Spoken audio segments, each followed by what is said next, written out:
Civilization feels permanent, as though the monuments of glass and steel will stand forever, as though humanity is the first and final torchbearer of intelligence upon this fragile sphere of stone and water.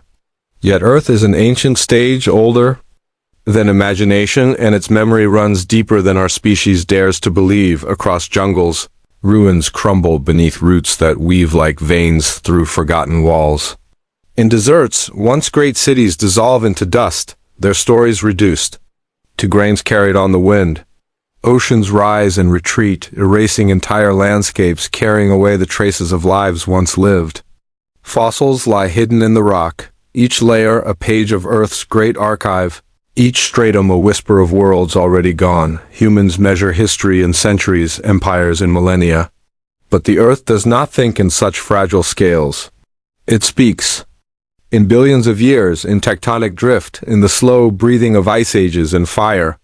Against this measure, humanity's presence is less than the blink of an eye, less than the shimmer of a single wave upon the endless sea dot, and so the question lingers, unsettling and profound. If our moment is so brief, so fragile, how can we be certain it is the first? Could there have been others before us, creatures that rose from instinct into reason, built their own fleeting empires, and then vanished into silence? Perhaps beneath our feet lies not only the story of the Earth, but the graves of forgotten civilizations, echoes of another dawn, erased by time, waiting to be imagined again. The idea was never born in the pages of myth, nor whispered first in the realm of science fiction. It arose instead in the quiet offices of two scientists, studying not the past, but the present, trying to decipher how our own civilization might one day be remembered in the deepest archives of stone. Astrophysicist Adam Frank and climatologist Gavin Schmidt, in the year 2018, published a thought experiment that would ripple across scientific circles and philosophical debates alike. They called it the Silurian Hypothesis. It was not a claim that hidden civilizations had existed before us, but a question, delicate yet unsettling. If an industrial civilization had risen millions of years ago, would we be able to detect it today?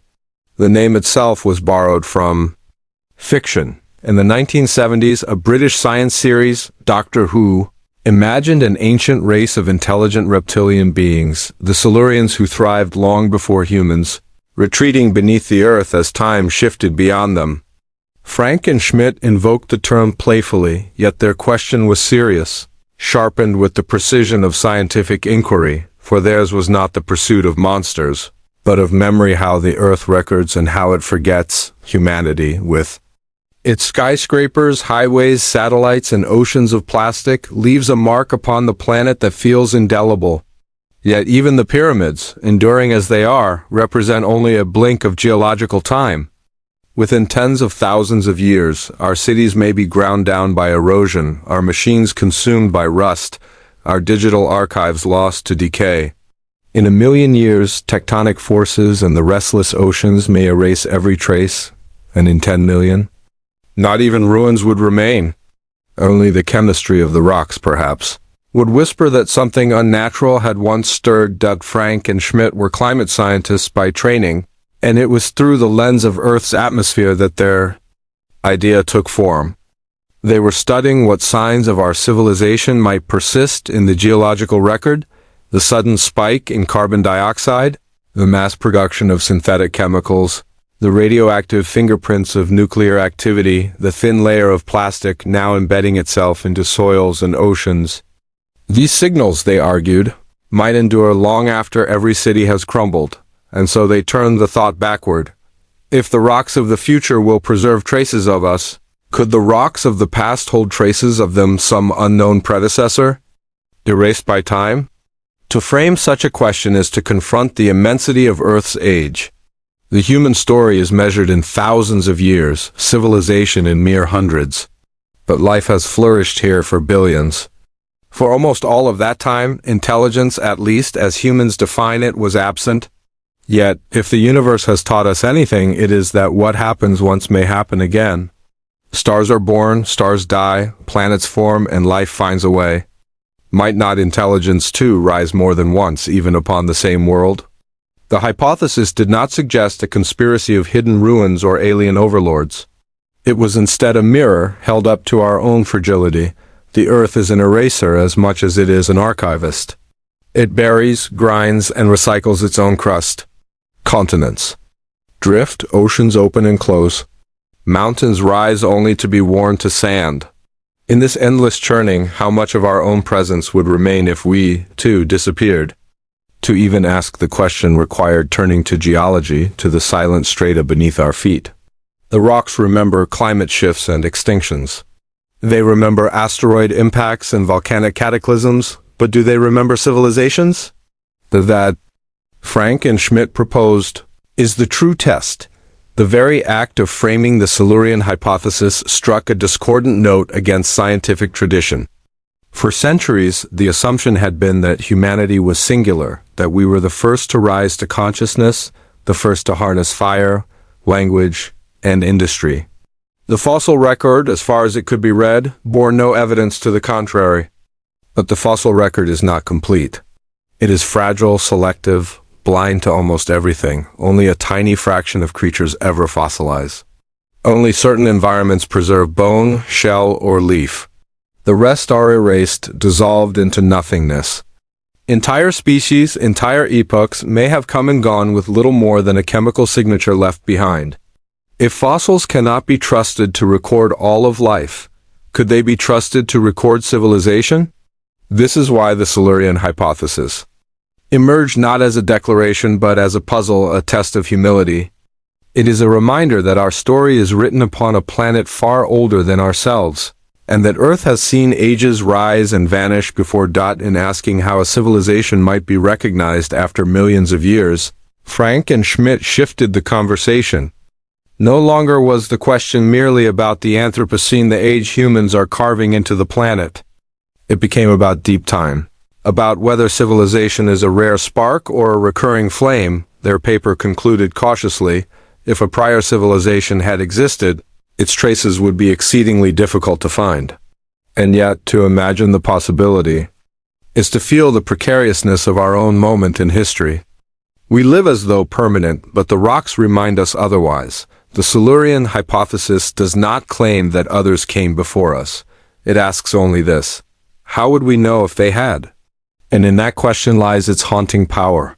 For it suggests that, even if intelligence were to flare again and again across the ages, time itself may conspire to erase it, leaving each civilization to believe it was the first, while standing upon the bones of forgotten worlds. For generations, science has carried a quiet certainty that humanity is the first, and perhaps the only species on this planet to rise from instinct into technology. The fossil record seemed to affirm it. The rocks spoke of trilobites, ammonites, dinosaurs, and mammals, but not of industry, not of machines. To believe otherwise was to stray into the realm of fiction, where imagination flourished but evidence dissolved. And yet, when Adam Frank and Gavin Schmidt posed their unsettling question, the walls of certainty trembled. If an industrial civilization had existed millions of years ago, would we even know? The shock lay not in what they claimed, but in what they revealed. That absence of evidence is not evidence of absence. That the Earth, vast and ancient, is a poor archivist for the fragile artifacts of culture. Consider time.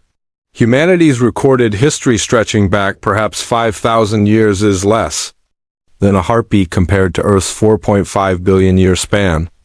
Even our entire species, Homo sapiens, has walked the planet for only about 300,000 years. To the Earth, our presence is no more than a flicker. Civilizations rise, collapse, and vanish in mere centuries. The stone pyramids of Egypt, among the most enduring works of humankind, will themselves erode into dust in less than 1,000,000 years, a blink against geological epochs. If humanity were to vanish tomorrow, how long would our trace endure? A few million years would bury our cities beneath new layers of sediment. 100 million years and continents would shift, subducting entire coastlines into the mantle. By then, skyscrapers, satellites, and libraries would be gone without a whisper. Only subtle chemical traces might remain, recorded in the isotopes of rocks. or the plastics pressed into SEABEDS. Now consider this. The dinosaurs ruled the Earth for over 160 million years, an empire of time compared to ours. If intelligence had arisen among them, if even for a brief geological moment some species had kindled fire or shaped tools, would we know? 99% of all species that ever lived have vanished, their bones never fossilized. Fossils are rare accidents formed only under precise conditions. Most life leaves no record at all. The unsettling truth is this: if there was once another civilization, its monuments, its machines, its languages, and its histories would almost certainly have dissolved into nothingness. We might never recognize its existence, not because it was not real, but because time is relentless and Earth is a master of forgetting. This realization shook the scientific imagination. For centuries, the story of life on Earth has been told as a slow, linear progression: bacteria to fish, reptiles to mammals, primates to humans. Intelligence in this story is a singular arrival, a triumphant culmination. But the Silurian hypothesis cracked that narrative open. What if intelligence is not the pinnacle but a recurrence? What if it is not humanity's destiny but Earth's possibility? The shock was philosophical as much as scientific. To imagine we might not be the first is to confront the fragility of human pride. We live as though unique, yet uniqueness may be only an illusion born of ignorance. The universe does not favor permanence, it favors cycles. Stars are born and die, civilizations too may flare and vanish, leaving only whispers in stone. What science found disturbing was not proof of forgotten civilizations, for no such proof exists, but the impossibility of certainty. The question cannot be silenced by evidence, because evidence may not survive the immensity of time. It was a mirror turned upon science itself, showing its own limits, and so the shock spread. The idea unsettled not because it demanded belief, but because it revealed a gap in knowledge so vast that silence itself felt like an answer. What would count as evidence of a past civilization? Fossils of machines, improbable. Fossils of bones with tools, vanishingly rare. Yet the Earth keeps other records: chemical, isotopic, climatic, sudden bursts of carbon dioxide, anomalous warming events, unnatural layers of metals or plastics, perhaps even radioactive isotopes out of place in nature, born of reactors or weapons. This was the challenge Frank and Schmidt set forth: to search for technosignatures in the geological record.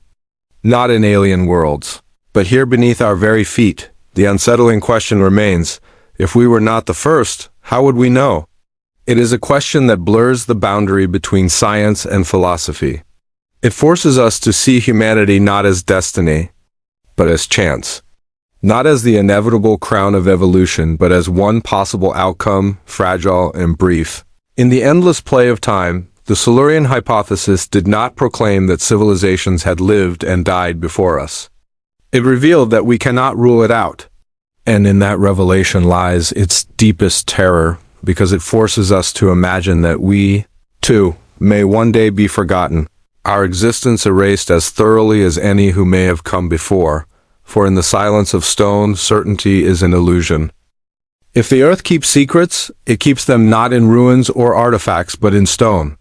The planet is both an eraser and an archivist, burying, crushing, and recycling, while at the same time preserving faint signals of what once was. To look for lost civilizations is not to search for temples beneath the soil, but to search for signatures etched into the chemistry of the rocks themselves. This is where the Silurian hypothesis deepens. It asks, what enduring fingerprints would an industrial civilization leave behind, long after every trace of its structures and bones had vanished? The answer begins with carbon.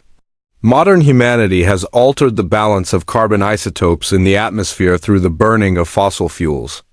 Carbon-12, drawn from ancient plants and coal, is now flooding back into the air, shifting the isotopic ratio in a way that is unnatural, a signal distinct from volcanic eruptions or natural wildfires. This isotopic anomaly, if locked into sediments, could persist for millions of years. If another species had once burned its own carbon, Its rise and fall might be recorded in precisely the same way an invisible scar in the stone. Plastics, too, tell a story. They are humanity's most widespread and unnatural creation, synthetic polymers now found in every ocean trench and mountaintop.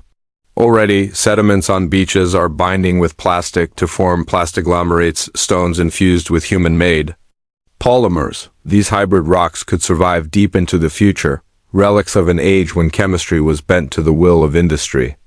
If another civilization once manipulated molecules as we do, its own artificial materials might be fossilized into some forgotten strata, waiting to be discovered by chance. There are other signals, darker still. The detonation of nuclear weapons has created isotopes unknown in nature, radioactive, fingerprints with half-lives stretching far beyond the span of civilization. Cesium-137, plutonium-244, americium each could linger for tens of thousands, even millions of years, detectable long after the weapons themselves are dust. If a past species had reached nuclear power, even briefly, its isotopes might remain buried in the Earth's quiet archive, but evidence need not come only from technology. Civilizations reshape their planets through climate itself. Already, humanity has warmed the Earth by more than 1 degree Celsius in a century. If such a rapid change were to occur millions of years in the past, it would appear in the record as a sudden thermal spike, an abrupt departure from the natural rhythm of ice ages and interglacials. Geologists already know of such anomalies. 56 million years ago, the Earth endured the Paleocene-Eocene thermal maximum, or PETMA, sudden warming event lasting nearly 200,000 years. During this time, carbon dioxide levels spiked. Global temperatures rose by 5 to 8 degrees and oceans acidified, driving extinctions. To most scientists, the cause is natural massive volcanic eruptions, methane release, or other geologic upheaval. But the PETM also mirrors aspects of our present crisis, leading Frank and Schmidt to ask, if an earlier civilization had burned carbon, could its fingerprints resemble the PETMA? Could its traces be hiding among events we already assume to be natural? This question unsettles because it blurs the boundary between the natural and the artificial. If the only evidence of our own civilization after millions of years would be chemical anomalies, how can we be certain the anomalies we see in Earth's past were not signs of something like us? The deeper scientists probe, the more fragile certainty becomes. Fossils rarely survive, bones decay. Even stone monuments dissolve. What endures are pattern shifts in carbon, oxygen, nitrogen, sudden die-offs preserved in fossilized shells, thin layers of metals, plastics, or isotopes hidden in sediments. These patterns can be read like clues, but they are ambiguous, open to multiple explanations. A warming event may be volcanic. An isotope anomaly may be natural. To separate civilization from geology requires more than data, it requires interpretation. And interpretation is always uncertain. The search, then, becomes a meditation on the limits of knowledge. What we look for is not evidence of their world, but reflections of our own. Humanity's carbon, our plastics, our isotopes, these are the markers we imagine another might leave behind. To search for forgotten civilizations is to hold up a mirror to ourselves, to ask how we will be remembered by stone and how little of us will remain. There is humility in this pursuit. For as scientists dig deeper, they discover not only what might survive, but how much is lost. The Earth erases ruthlessly. Ocean floors are subducted back into the mantle, continents break and reform, mountain ranges crumble, glaciers grind the land flat. In this endless cycle, whole histories are destroyed.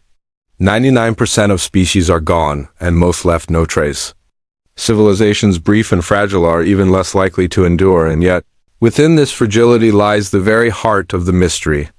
Because if civilizations rise and vanish in geological instants, then we are not the measure of intelligences.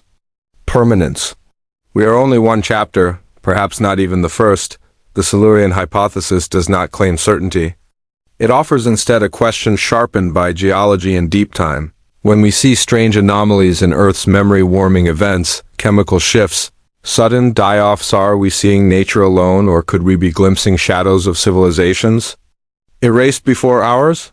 The earth does not answer. It only presents the stone, silent and ambiguous. But in that silence lies the haunting possibility that beneath every step, beneath every grain of soil, the memory of another dawn may already be buried. The deeper one peers into Earth's memory, the more fragile human certainty becomes.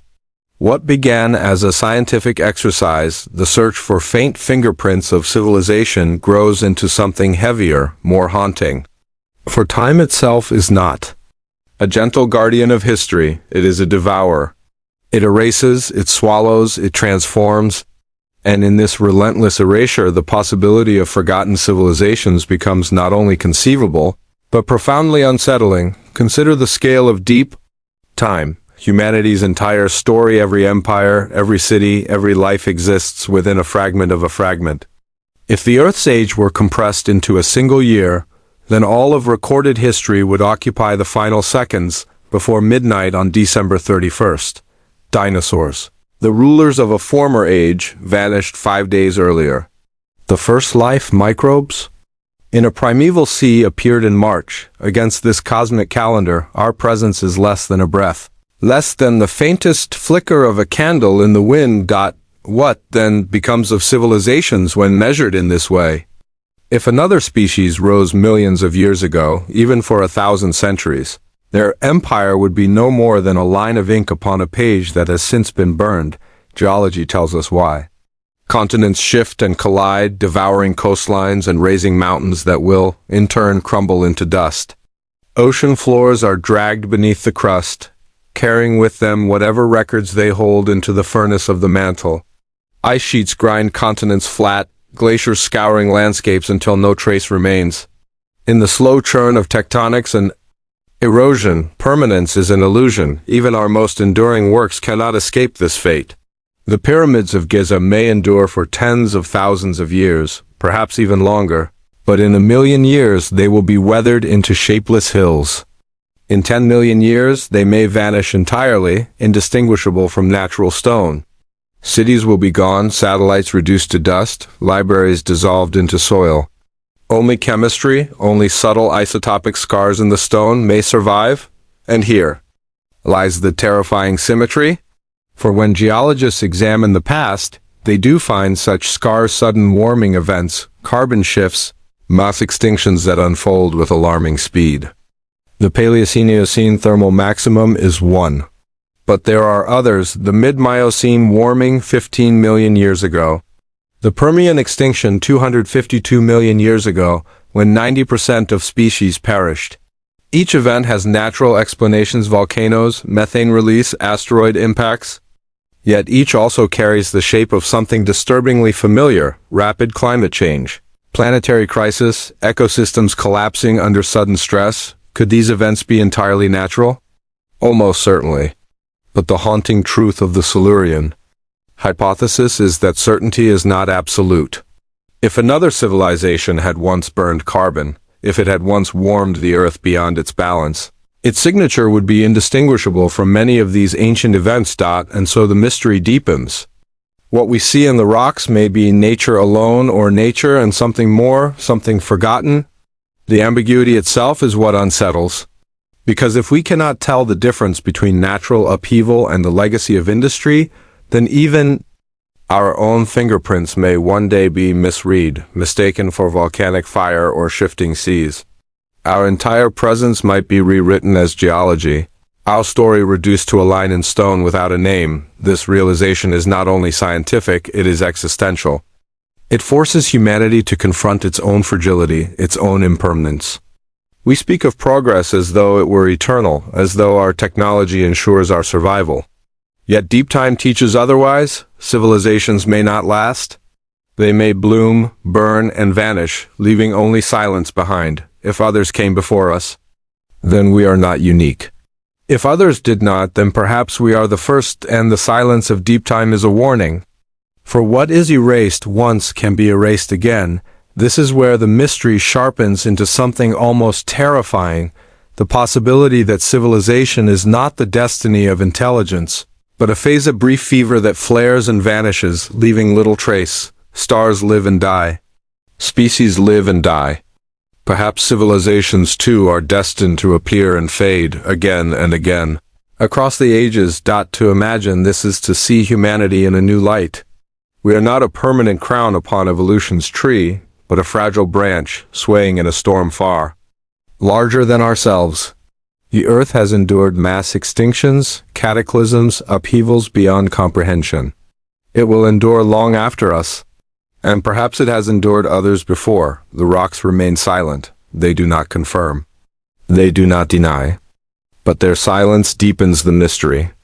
It suggests that even if civilizations bloom again and again, they will always be swallowed by time, leaving each one to believe it is the first, standing unknowingly upon the graves of forgotten worlds. And so the question lingers, darker now than before. What if we are not unique, but only the latest in a cycle of rise and erasure? The Earth does not answer. It only waits. The Silurian hypothesis does not claim that other civilizations existed. It asks only if they could have, and if so, what forms they might have taken. In this space of speculation, imagination and science converge, not to indulge in fantasy, but to stretch the boundaries of possibility. For if intelligence arose once upon Earth, why not twice? Or more? The first and most obvious question is time. When, within Earth's 4.5 billion year story, could a civilization have emerged? The age of the dinosaurs often captures the imagination. For more than 160 million years, these creatures dominated land, sea, and sky. Many species displayed surprising complexity, social behaviors, advanced senses, even brains larger than expected. Among them was the trudon, a small bird-like predator with large eyes and an unusually high brain-to-body ratio. Paleontologists once mused that, had it continued to evolve, it might have become something startlingly intelligent. It is speculation. Yes, but the sheer length of the dinosaur's reign makes it difficult to dismiss the possibility outright. In contrast, humanity's entire industrial age has lasted little more than 2 centuries.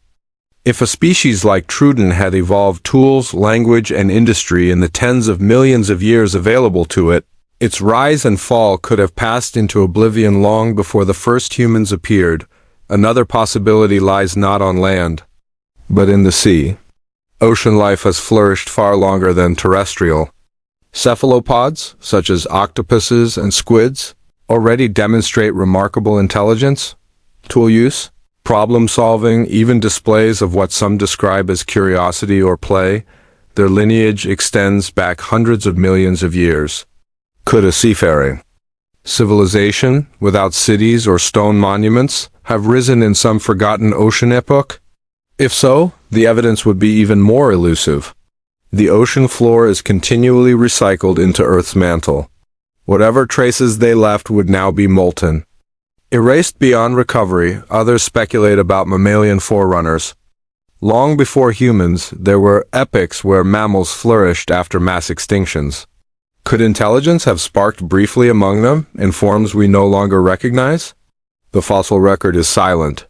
But silence, as the Silurian hypothesis reminds, is not certainty. Beyond biology, there is a more profound speculation. Perhaps civilizations are not singular events but recurring patterns.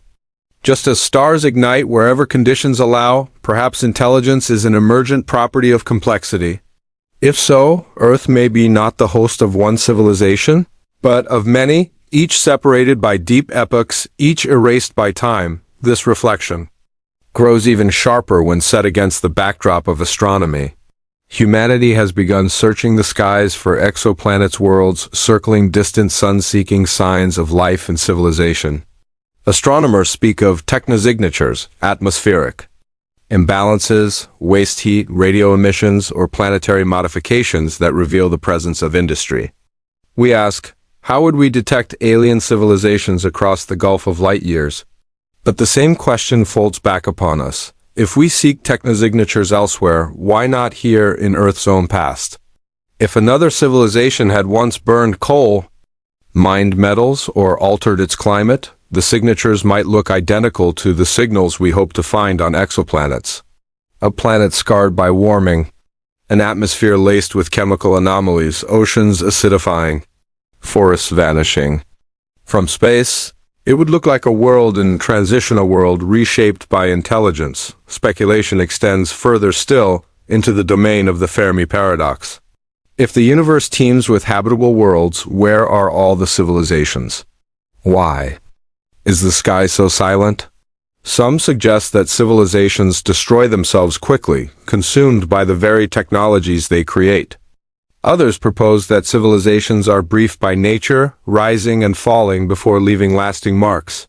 The Silurian hypothesis reflects this paradox inward. Perhaps Earth, too, has hosted civilizations that flared and vanished, each leaving too little to endure across the abyss of time.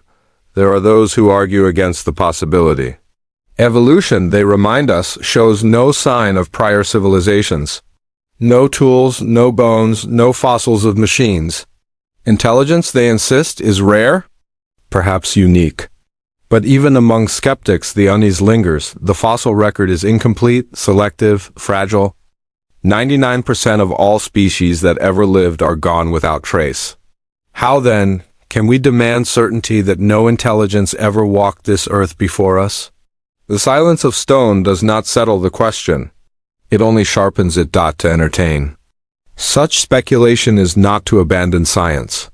It is to expand it, to recognize the limits of evidence and the immensity of time. For whether or not others came before, the very act of imagining them reframes humanity's story. We are no longer inevitable, no longer singular. We are fragile, contingent, one possibility among many. And if the Earth has hosted civilizations before, then perhaps the pattern extends beyond it. Perhaps worlds across the galaxy carry similar scars, civilizations that rose, burned bright and vanished, leaving only anomalies in the rocks, only strange chemistry in the air. It is a humbling vision.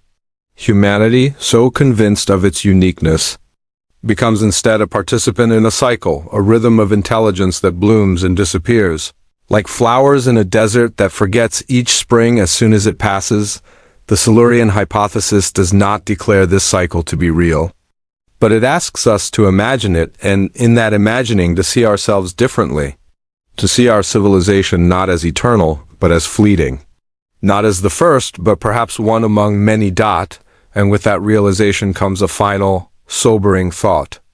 If civilizations are destined to rise and fall, then our own legacy may not be permanence, but silence. A silence in which future species, millions of years hence, may ask the same haunting question we ask now. Were we the first? Or merely the latest echo in Earth's long memory? If the Earth holds the memory of civilizations hidden not in ruins but in stone, then the question becomes, how can science search for it? What instruments can peer into the silence of deep time? What tools can distinguish between the chaos of geology and the deliberate fingerprints of intelligence? The search begins not with shovels and spades, but with cores, cylindrical samples drilled from ice and ocean floor, each a timeline of Earth's history. In Greenland and Antarctica, ice cores reveal atmospheric changes stretching back hundreds of thousands of years, each bubble of air a frozen archive of the climate that once was. From these fragile bubbles, scientists have measured the rise and fall of carbon dioxide, the pulsing rhythm of ice ages. But the ice does not go back forever. Beyond a few million years, the record dissolves, and we must look deeper into the sediments of the sea. Beneath the ocean floor, mud accumulates grain by grain, settling over millions of years into silent strata. These layers hold isotopic signatures, ratios of carbon, oxygen, nitrogen that speak of warming events, mass die-offs, chemical anomalies. By drilling cores from the seabed, geologists reconstruct the story of ancient climates. And here is where the Silurian hypothesis lingers. Among these anomalies, could one hide the faint echo of a civilization long gone? Already, patterns emerge that feel disturbingly familiar. The Paleocene-Eocene thermal maximum, the mid-Miocene warming, sudden ocean acidifications. Each is explained by volcanic outpourings, methane bursts, or asteroid impacts. But if another industrial age had once existed, it would look the same. Our own fingerprint, the sudden release of fossil carbon, the acidification of seas, the extinction of species will leave no mark that could not be mistaken for geology. This is the dilemma. The Earth records, but it records in riddles. Science has not stopped there. It now turns to other traces technofossils. Plastics, aluminum alloys, synthetic chemicals. Already, microplastics are raining from the sky, embedding themselves in soils, glaciers, and seabeds.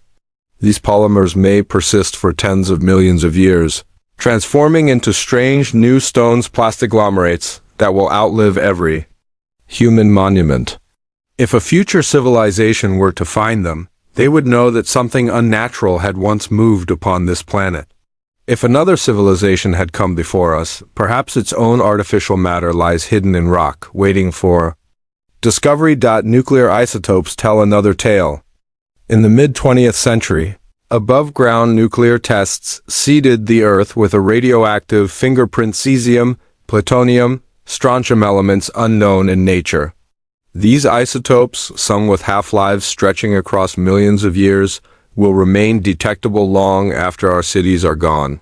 Scientists now debate whether this plutonium horizon will serve as the clearest technosignature of humanity. If it survives for so long, what if others had left their own radioactive shadows in ages past? Have we already walked over them, mistaking their signal for the residue of volcanism or cosmic bombardment? To pursue these questions, science is building new tools. Satellites orbit the Earth, scanning the atmosphere for gases, mapping methane leaks, charting carbon flows. Their data, meant to measure the Anthropocene, also teaches us how an industrial civilization might alter a planet. These same instruments, pointed outward, search for exoplanets across the galaxy, hunting for the same imbalances, the same scars of intelligence. Earth becomes the test case, a mirror of what we seek in the stars. Particle colliders, too, play their role. At CERN's Large Hadron Collider, physicists probe the fundamental structure of matter, searching for particles that shaped the early universe. Though far from archaeology, this work reflects the same spirit: to read hidden stories written into nature, to decode what came before us. Even the search for dark matter and dark energy shares the Silurian tone, asking whether the universe itself keeps secrets so deeply buried that only the faintest signatures remain. But perhaps the most profound testing ground is the Earth system itself. Climate models built to predict the trajectory of human impact can also be run in reverse. They allow scientists to reconstruct past anomalies, to test whether known natural forces can explain them. If a warming event resists explanation, if it carries the hallmarks of something unnatural, then the Silurian hypothesis sharpens into focus. Could this be evidence of a prior age of industry? For now, no such anomaly has revealed itself. Every strange spike, every mass extinction can be explained so far by natural cataclysms, and yet the search continues. Because the absence of proof is not proof of absence. The Earth is vast, and its archives are incomplete. To dismiss the question entirely would be to underestimate both time and nature's ability to conceal. In many ways, this search is not only about them, it is about us. By studying how our own civilization will be recorded, we confront the reality of impermanence. If humanity vanished tomorrow, what would remain? A thin layer of plastics, a chemical scar of carbon isotopes, radioactive elements buried in sediments. To another species, millions of years hence, that would be all. They would not know our languages, our stories, our art. They would see only anomalies and wonder. The Silurian hypothesis transforms the work of science into something almost philosophical. It asks not simply what is true, but what could be true and how would we know? It forces science to admit its limits, to acknowledge that the deep past is a mist through which only fragments can be seen, and in that mist, the question lingers unresolved. If others once walked this earth, if they burned and built and dreamed as we do, would our instruments ever find them? Or would they remain forever hidden, folded into the silence of stone? Science searches still.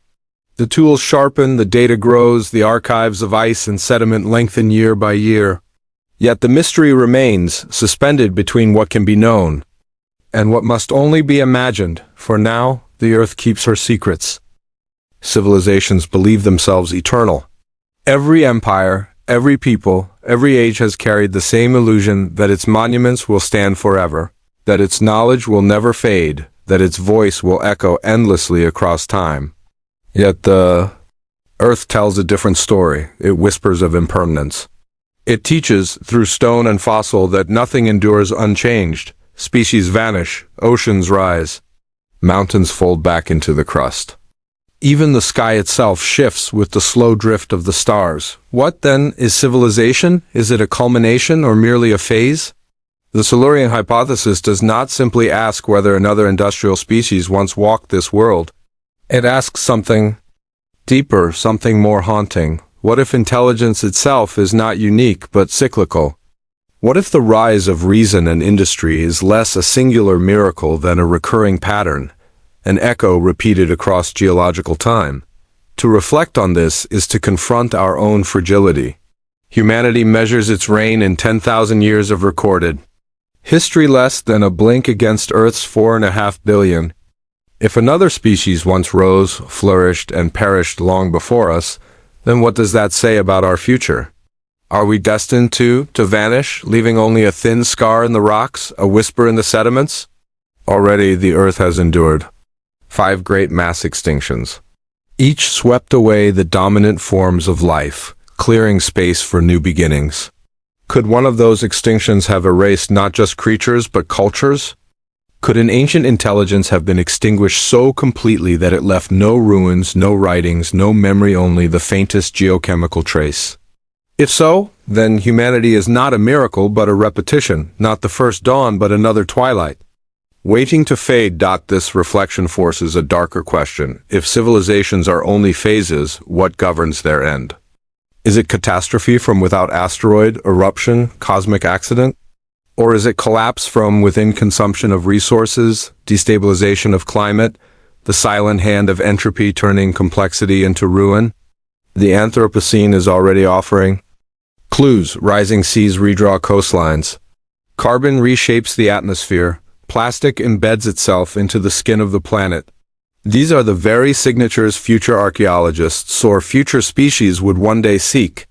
We are not only witnesses of a mystery.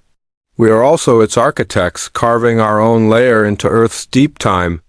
And just as we search the past for others, so too might others one day search for us. The possibility that we are not the first cuts deep into our philosophy. It challenges the story of uniqueness on which so much of human culture rests.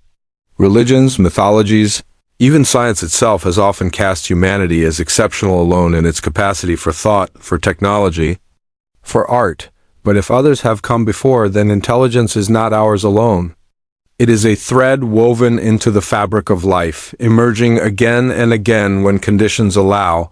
Perhaps this is the deeper lesson of the Silurian hypothesis, that civilization is less an endpoint and more a rhythm, a repeating verse in the song of the earth. Just as forests regrow after fire, just as rivers carve anew after flood, intelligence may rise again after each silence, each erasure.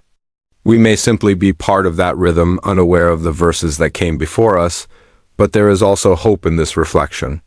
If intelligence has arisen more than once, it suggests a resilience to the universe itself. It suggests that consciousness, curiosity, the hunger to understand, these are not accidents but inevitabilities. That life, given enough time, bends toward thought, toward complexity, toward wonder. And yet, inevitability is not permanence. Each rise may carry within it the seeds of its own collapse. Each phase of civilization may burn bright, then fade, until the earth itself consumes the memory. In this view, humanity's story becomes humbler, not the first, not the last, but one more flicker in an ancient and ongoing cycle. Still, to ask, are we just a phase? Is also to ask whether the cycle can be broken, whether a civilization can learn to outlast its crises, to survive not merely for centuries but for geological epochs, to endure in a way that no trace of a forgotten predecessor suggests. Perhaps. That is the true challenge, not to wonder if we are the first, but to decide whether we will be the last. The earth, silent and patient, offers no answers. Its rocks hold secrets, but also erasures. Its oceans wash clean, its tectonic plates recycle, its winds grind mountains into dust. Against these forces, all memory is fragile. And yet, we are here, asking the question, imagining the past, daring to project into futures unseen. If others once walked this path, then perhaps our deepest kinship with them is not in stone or artifact, but in the very act of wonder. In the longing to know, to remember, to leave something behind. And if no others ever did, if humanity truly is alone in all of Earth's history, then the responsibility is even greater. To last, to learn, to ensure that intelligence is not just a phase, but a legacy. In the end, the Silurian hypothesis is less about what has been lost and more about what remains to be chosen. For whether we are the first or the thousandth, the truth is the same. We are temporary unless we choose otherwise. The Earth waits, as it always has, indifferent to whether civilizations rise or fall. The question is not whether we are only a phase. The question is whether we will remain so. The story of the Earth is a story written in silence. The continents drift, the oceans rise and fall. Stars are born and extinguished, while on this pale sphere, life flickers, evolves, and disappears. Against such vastness, the lifespan of a civilization is a breath, a momentary spark in the endless night, and yet, how luminous that spark can be. It builds cities that glow like constellations. It sends machines into the heavens. It sculpts music and language, carves meaning into stone, and dreams beyond the sky itself. Humanity believes this makes it eternal, but the Earth, ever patient, reminds us otherwise. The Silurian hypothesis lingers as a shadow across this belief. It whispers that perhaps others once stood where we stand now, that deep beneath the crust, erased by millions of years, lie the echoes of civilizations swallowed by time. We do not know their names, their forms, their struggles. If they existed, they are ghosts without memory, whispers without voice. But their possible absence is a warning. Even the greatest empires can dissolve into the soil. Even intelligence itself can be forgotten. It is unsettling to imagine that one day, long after humanity is gone, future beings, whether evolved from Earth or descended from the stars, might ask the same question of us. Did they ever exist? Did they leave anything behind? Will we become nothing more than a faint signal in the rocks, a thin layer of plastic and carbon marking a vanished age? This reflection pulls at the deepest threads of meaning.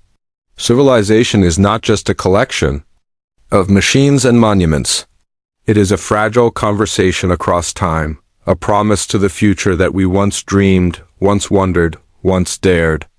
To lose that continuity is to lose not only memory but purpose, and so, the question of whether we are the first is less haunting than the question of whether we will endure. For the Earth will erase as it always has. The winds will wear down our towers, the seas will consume our coasts, and the tectonic plates will fold our histories back into the mantle. Only one thing resists this tide, knowledge that can be carried forward, passed not in stone but in continuity. A species that learns to live not for centuries but for millennia may yet escape the fate of forgotten predecessors, but to endure, we must see beyond the illusion of permanence. We must learn that civilization is not a throne but a bridge. Not the summit of history, but a fragile step across the abyss of time. To walk that bridge is to recognize our vulnerability, to recognize that we may be only a phase, and to act with the urgency that such knowledge demands. The Silurian hypothesis is, in the end, a mirror. In it, we glimpse both the possibility of others and the inevitability of ourselves. It asks us to look down into the abyss of deep time and to confront what we see, a planet that has lived through worlds beyond number and will live through countless more. Against that immensity, we are small. Against that silence, we are fragile, yet fragility does not mean insignificance. Even a brief flame can illuminate the darkness. Even if no other civilization ever came before us, and none will come after, ours may yet be remembered not by monuments, not by machines, but by the ideas we carry forward. By compassion, by curiosity, by the unyielding human drive to ask questions even when no answers come. Perhaps this is the final lesson. that to exist is to wonder. To rise is to risk being forgotten. To question is to resist the silence. Whether we are the first or only the latest in a long cycle, we stand at the same precipice all civilizations must face. How to leave a mark that endures not just in stone, but in meaning. The earth waits, it will wait long after us. Its silence is eternal, but within that silence lies the chance for memory. The chance that humanity will not vanish as whispers in the strata, but will echo forward as proof that intelligence, however fleeting, can reach beyond itself. And so, under the shadow of forgotten civilizations, whether real or imagined, humanity must decide to fade into the stone as another erased dawn, or to become the first to endure, the first to carry thought not just through centuries, but through the ages of the earth itself. The choice is ours, though the earth remains indifferent. And in that indifference lies both the terror and the possibility.